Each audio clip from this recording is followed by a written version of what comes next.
Hello friends, welcome to maths course. Friends, इस video में हम डिस्कस करेंगे मल्टीप्लिकेशन ऑफ मैट्रिसेस के बारे में। तो चलिए फ्रेंड्स, बिना किसी देर के वीडियो को स्टार्ट करते हैं। तो जिस तरह हमने एडिशन और सब्ट्रैक्शन में देखा था कि मैट्रिसेस का एडिशन और सब्ट्रैक्शन हर बार पॉसिबल नहीं होता है, इसी तरह मैट्रिसेस का मल्टीप्लिकेशन भी हर बार पॉसिबल नहीं होगा। तो क्या कंडीशन है जिसपे हमारे पास मैट्रिसेस का मल्टीप्लिकेशन पॉसिबल होगा? तो सबसे पहले हम दो मैट्रिसेस सेलेक्ट कर लेते हैं। मान लीजिए हमारे पास एक मैट्रिक्स है ए जिसका ऑर्डर है m इंटू एन, और दूसरी मैट्रिक्स है B जिसका ऑर्डर है P/Q। ठीक है फ्रेंड्स, तो आपके पास मैट्रिक्स का जो मल्टीप्लिकेशन AB मैट्रिक्स होगी ये तभी पॉसिबल होगा जब पहली वाली मैट्रिक्स, यहाँ पे पहली वाली मैट्रिक्स A है, इसकी नंबर ऑफ कॉलम्स और जो सेकंड मैट्रिक्स है इसकी नंबर ऑफ रोज इक्वल होनी चाहिए। Means AB is possible. कब पॉसिबल है ये? If n equal to P। Means पहली वाली जो मैट्रिक्स है उसकी नंबर ऑफ रोज और सेकंड वाली की पहली वाली की नंबर ऑफ कॉलम्स और सेकंड वाली की नंबर ऑफ रोज दोनों हमारे पास इक्वल होनी चाहिए, तभी मैट्रिक्स का मल्टीप्लिकेशन पॉसिबल होगा। और जो ये रिजल्टेंट मैट्रिक्स आएगी उसका जो ऑर्डर होगा, मींस जो ए बी होगी मैट्रिक्स, उसका जो ऑर्डर होगा वो क्या आएगा आपके पास? m into Q. तो फ्रेंड्स, इसको हम जान लेते हैं एक एग्जाम्पल के जरिए। ठीक है फ्रेंड्स, तो एक एग्जाम्पल ले लेते हैं अभी।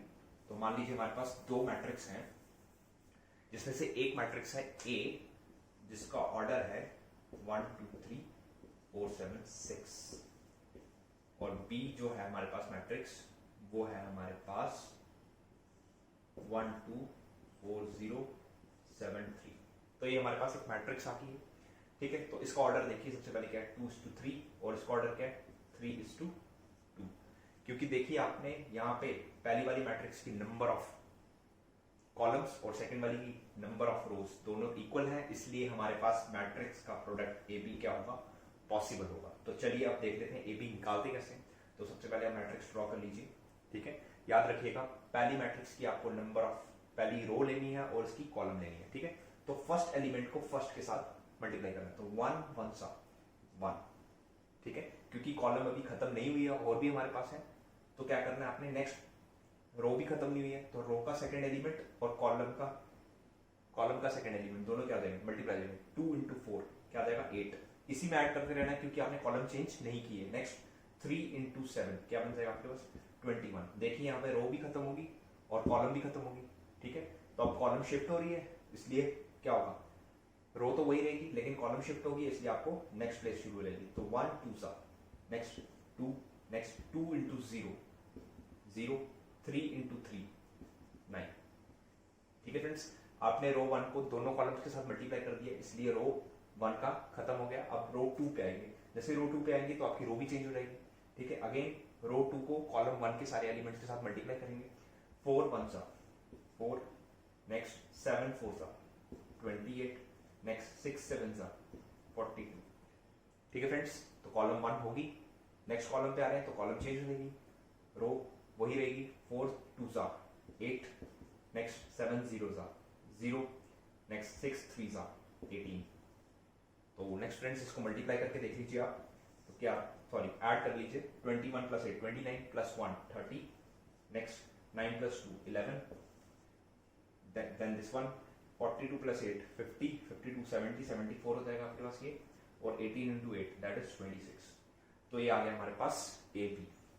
ठीक है फ्रेंड्स, तो मैं ए बी लिख लेता हूं यहाँ पे साइड में। हमारे पास क्या आया है?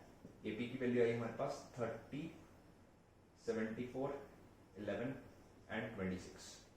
नेक्स्ट, अब अगली बार हम कैलकुलेट करेंगे B/A। सबसे पहले देखेंगे कि B/A पॉसिबल है कि नहीं। ठीक है फ्रेंड्स, तो B/A देख लेते हैं हम। तो B इंटू A देख लेते हैं सबसे पहले।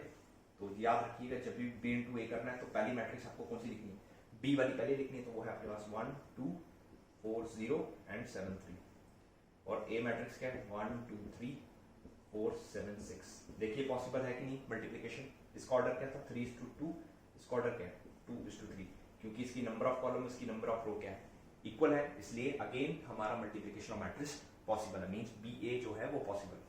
ठीक है फ्रेंड्स, अगेन बताया, जो रो 1 ले लेनी है आपने और कॉलम 1 ले लेनी है। रो 1 का फर्स्ट एलिमेंट को कॉलम फर्स्ट के फर्स्ट एलिमेंट के साथ मल्टीप्लाई करना है। 1 1 सा 1, क्योंकि कॉलम खत्म नहीं है तो इसलिए इसी में ऐड होगा। 2 4 सा 8, कॉलम खत्म होगी, सेकंड कॉलम में जा रहे हैं, इसलिए नेक्स्ट कॉलम स्टार्ट करनी पड़ेगी। 1 2 सा 2 प्लस 2 7 सा 14, कॉलम 2 भी खत्म होगी, इसलिए कॉलम चेंज हो जाएगी। 1 3 सा 3 2 6 सा 12। ठीक है फ्रेंड्स, अब नेक्स्ट किसको मल्टीप्लाई करना है, फोर्थ वाली को मल्टीप्लाई करना है, सेकंड रो, क्योंकि रो 1 खत्म हो गई है। 4 1 सा 4, नेक्स्ट 0 4 सा 0, नेक्स्ट 4 2 सा 8, ठीक है, 0 7 सा 0, 4 3 सा 12, 0 6 सा 0। तो रो 2 भी खत्म होगी, तीनों कॉलम्स के साथ मल्टीप्लाई कर दिया। नेक्स्ट कौन सी आएगी, रो 3 को मल्टीप्लाई करेंगे। 7 1 सा 7 प्लस 3 4 सा 12, 7 2 सा 14 प्लस 3 7 सा 21। नेक्स्ट लास्ट वन 7 3 सा 21, 3 6 सा 18। तो फ्रेंड्स देख लीजिए, इसका आंसर हम देख लेते हैं क्या है। 8 plus 1 9, 14 plus 2 16, 12 plus 3 15, next 4 plus 0 4, 8 plus 0 8, 12 plus 0 12, 17 plus 12 plus 7 19, then 21 plus 4 14 35, and this one 18 plus 21, तो ये हो गया आपके पास 29 39 हो गया आपके पास। ठीक है फ्रेंड्स, तो आप देख सकते हैं जो ए बी है वो 2x2 ऑर्डर किया है, ठीक है, जबकि बी ए है वो क्या है 3x3 ऑर्डर किया। तो इससे आप कह सकते हैं कि मल्टीप्लिकेशन ऑफ मैट्रिक्स जो होता है वो कभी भी कॉम्यूटेटिव नहीं होता। Multiplication is not commutative.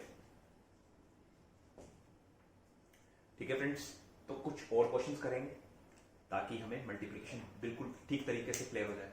तो फ्रेंड्स एक और क्वेश्चन ले लेता हूं यहाँ पे। तो इस बार जो हम लेंगे, सबसे पहले देखेंगे कि मल्टीप्लिकेशन पॉसिबल है, ठीक है, और हम पहचानेंगे कि जो हमारी लास्ट वाली मैट्रिक्स है कि उसको क्या होना चाहिए। तो हम ले लेते हैं सबसे पहले, ध्यान से देखिए 1 2 5, ठीक है, और बी मैट्रिक्स ले लेते हैं हम 1 2 3, ठीक है। इसका ऑर्डर बताइए आप, तो क्या होगा 3:1, क्योंकि 3 रो है हमारे पास, एक ही कॉलम है। इसका ऑर्डर क्या है, एक रो है लेकिन कॉलम 3 है। मल्टीप्लिकेशन ए बी पॉसिबल है यहाँ पे, बिल्कुल ए बी पॉसिबल है। क्यों पॉसिबल है, क्योंकि ए की जो नंबर ऑफ कॉलम है और बी की जो नंबर ऑफ रो है वो सेम आ रही है, ठीक है। और जो पीछे बच गया 3 और इसका 3, ये हमारा ए बी का रिजल्टेंट मैट्रिक्स का ऑर्डर रहेगा, ठीक है। तो ध्यान से मल्टीप्लाई करिएगा। सबसे पहले इस मैट्रिक्स को करना है 1 1 सा 1, क्योंकि कॉलम खत्म हो गई, कॉलम शिफ्ट हो रही है, तो इसमें नहीं ऐड करेंगे, चेंज रहेगी कॉलम, ठीक है। 1 2 सा 2, नेक्स्ट कॉलम में और एलिमेंट्स नहीं है तो उसमें कुछ ऐड नहीं करना है, कॉलम चेंज। 1 3 सा 3, ठीक है फ्रेंड्स। तो रो 1 कंप्लीट होगी, नेक्स्ट रो 2 पे आ रहे हैं, तो यहाँ पे भी रो 2 आ जाएगी। 2 1 सा 2, ठीक है, क्योंकि और एलिमेंट्स नहीं है कॉलम में तो इसमें कुछ ऐड नहीं करना आपने, कॉलम चेंज हो गई है। तो नेक्स्ट 2 2 सा 4, ठीक है, कॉलम चेंज हो गई है इसलिए नेक्स्ट कॉलम पे आ जाएंगे 2 3 सा 6। नेक्स्ट वाली 5 1 सा 5, क्योंकि और एलिमेंट्स नहीं है, कॉलम चेंज होगी, तो 5 2 सा 10, कॉलम नहीं है, कॉलम चेंज होगी। नेक्स्ट 5 3 सा 15। तो देखिए हमारी रिजल्टेंट मैट्रिक्स है 3 into 3, ठीक है फ्रेंड्स। इसी तरह से हम बी ए भी निकाल के देखते हैं कि बी ए की क्या वैल्यू आती है, ठीक है। अब क्या बी ए पॉसिबल है, बिल्कुल हाँ जी, बिल्कुल पॉसिबल है बी ए। तो सबसे पहले तो मैं अच्छे से लिख लेता हूं कि बी ए कैसे लिखेंगे हम, और फिर कैलकुलेट करेंगे, ठीक है। तो बी ए जब भी निकालना है तो अपने मैट्रिक्स बी पहले लिखनी है, ए बाद में लिखनी है। 1 2 3, नेक्स्ट ये वाली आती 1 2 5, ठीक है। इसका ऑर्डर क्या है 1:3, इसका ऑर्डर क्या है 3:1। तो देखिए रो और कॉलम और रोज दोनों के इक्वल है, तो रिजल्टेंट मैट्रिक्स क्या आएगी 1/1 की आएगी हमारे पास। मतलब जो बी ए का ऑर्डर होगा वो क्या होगा 1:1 का होगा। तो फ्रेंड्स हम करते हैं मल्टीप्लाई। तो देखिए पहले फर्स्ट एलिमेंट इसके साथ मल्टीप्लाई होगा 1 1 सा 1, ठीक है, क्योंकि देखिए कॉलम चेंज नहीं हुई है तो इसी में ऐड करते जाएंगे। नेक्स्ट 2 2 सा 4, नेक्स्ट 3 5 सा 15। देखिए मैंने कॉलम इसलिए चेंज नहीं की क्योंकि कॉलम 1 के एलिमेंट्स है सारे, इसलिए फ्रेंड्स ध्यान रखिएगा।